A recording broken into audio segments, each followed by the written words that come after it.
Ena ndi masiari hafho hune ndavha hone, ndi hayani ya khotsi yanga hune vhudzwa Fhidzi ya Mbele kha ḽa Tshakhuma.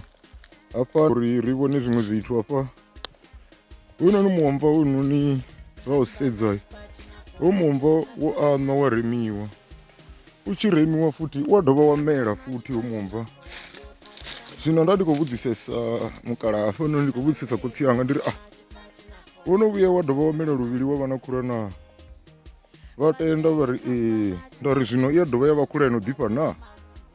Vha khou sumbedzisa uri khula ya hone ine ya bva hafhanoni ivha ina swigirisi nga maanḓa, vha ri iya ṱapila, vha ri ivha ina swigirisi nga maanḓa. Vha u sedza hoyu muomva wono remiwa, wono ḽiwa khula mara u khou dovha wa mela.